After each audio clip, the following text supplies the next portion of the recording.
Esse tema começa com você, Gabriela. A gente viu um crime acontecer com muita gente junta e misturada ali ao mesmo tempo na invasão, na depredação do patrimônio público e agora, com todas as dificuldades operacionais, dado o exotismo desse acontecimento, você tem o processo de individualização das condutas. E aí se faz toda essa triagem para ver quem é responsável pelo quê, quem já pode ser liberado, mas sob medidas cautelares e quem permanece detido. É impressionante como ele está conseguindo ser célere na individualização das condutas, mas um ponto positivo, né, que está ajudando isso, infelizmente, é que eles mesmos se filmaram. Então, eles estavam tão orgulhosos de cometer esses crimes e achando que iam sair impunes, que eles mesmos produziram provas contra si. Então, talvez isso esteja facilitando.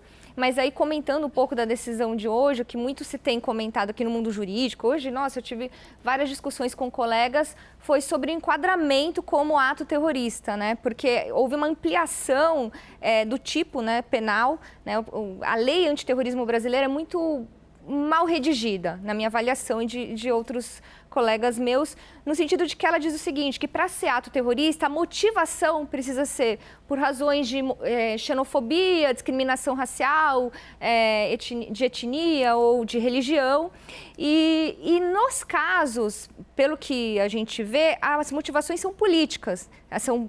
Né? Então, você conseguiria enquadrar, né, nessa legislação, no Código Penal, que tem essa legislação nova que fala sobre crimes de golpe de Estado, contra o Estado Democrático de Direito, mas é difícil você enquadrar em ato terrorista, como o ministro Alexandre de Moraes colocou ali. Então, só um parênteses, concorde-se ou não, evidentemente, com o desempenho dos parlamentares, mas eu acompanhei essas discussões na época, em 2015 e 2016, foram duas frentes, uma dessa da lei antiterror e outra do pacote de crimes que entrariam na redução da maioridade penal aprovada na Câmara, que está pendente até hoje no Senado. A lei antiterror foi aprovada no Congresso Nacional. Foram parlamentares de esquerda que não quiseram esse enquadramento de terrorismo em crimes cometidos dessa maneira por motivação política, porque temiam o enquadramento dos chamados movimentos sociais. Então, agora, muitos estão chamando esses criminosos de terroristas, mas em relação ao enquadramento jurídico, foram eles lá atrás que não ampliaram esse leque dessa forma. Ficou, como você disse, só para essas possibilidades. Então,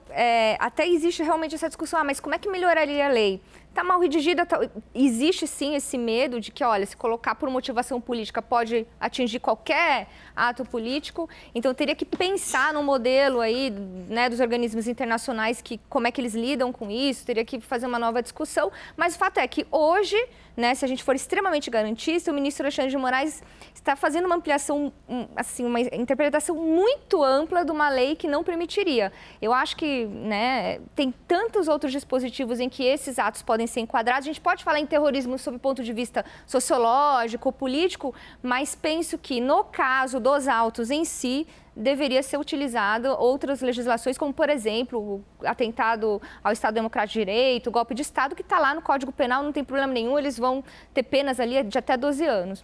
Mas, enfim, é uma discussão que a gente vai ter que aprofundar depois no decorrer do processo. A Raquel está balançando a cabeça? Diga, Raquel. Não concordo com a doutora. Acho que bom que essas pessoas estão sendo punidas.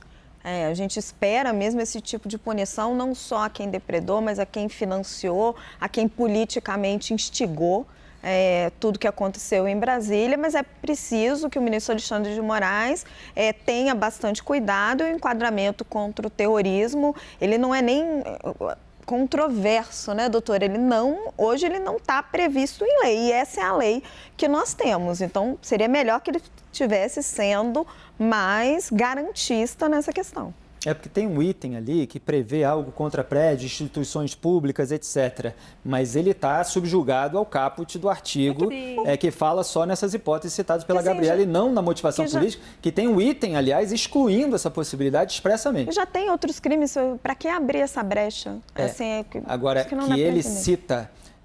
não na hora de falar de artigos específicos, mas no texto da decisão, esses criminosos como terroristas, ele cita, está lá nos documentos assinados pelo Alexandre de Moraes. Diga, Clarice. Não, eu concordo 100% aqui, eu acho que a gente falou pra caramba sobre isso na semana passada, justamente sobre o quanto era muito importante que a Justiça, o ministro Alexandre de Moraes e todas as outras instâncias envolvidas nesse processo tratem esse assunto com muito cuidado, muita cautela para não forçar forçar a barra, não forçar a mão, não exagerar na dose e seguindo todos os ritos jurídicos cabíveis, respeitando todos os direitos dessas pessoas, porque a gente está falando de um acontecimento muito atípico. Foi um crime de uma bandalheira sem tamanho. Já é horrível não precisa forçar a barra. E é fundamental que a gente não alimente a narrativa dos setores que querem desmerecer a atuação da justiça.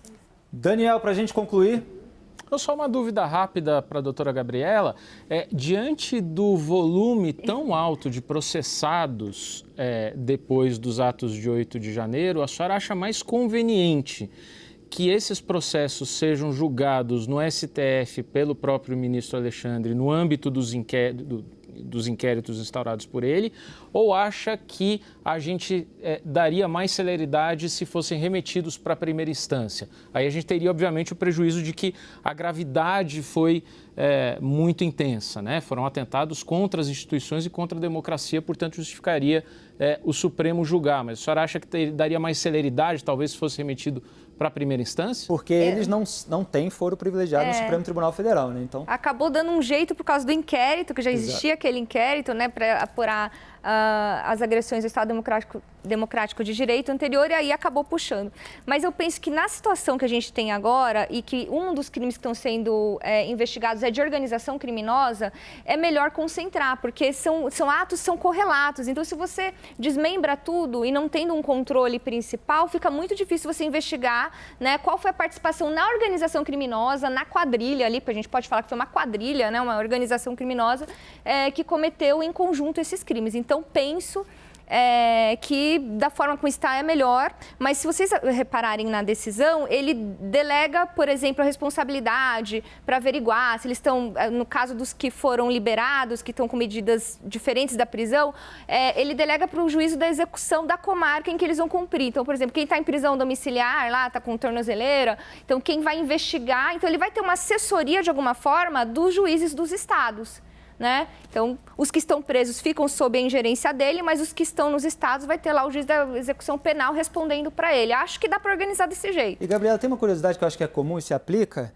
Quando você tem uma ordem, uma medida cautelar de impedir, por exemplo, um investigado de falar com outro, como é que se monitora isso, já que é tanta gente? Pois então, você sabe que tem uma coisa que a gente até pensa que pode ter sido uma estratégia, né? E que eu imagino, não quero nem dar... Bom, vou dar spoiler aqui, porque o achismo, né, a gente pode. Uma das situações dessa liberação de parte deles, que não pode se falar entre eles, pode ser até a colocação de escutas para eles conseguirem desmembrar mais. Pode ter sido uma estratégia, olha, coloquei ali, libertei 30, 40, 50, não sei quantos vão ficar com essa medida provisória e vocês não podem se comunicar, mas uma operação desse tamanho, espero que a inteligência ali da Polícia Federal esteja na escuta, porque se tiver conversa entre eles, ou vai ser interrompida e eles vão voltar para a prisão, ou eles vão continuar acompanhando para desvendar novos crimes e novos colaboradores. Obrigado. Eu agradeço muito a Gabriela Araújo, a Clarissa Oliveira, ao Daniel Rittner e a Raquel Landim e a você que nos acompanhou.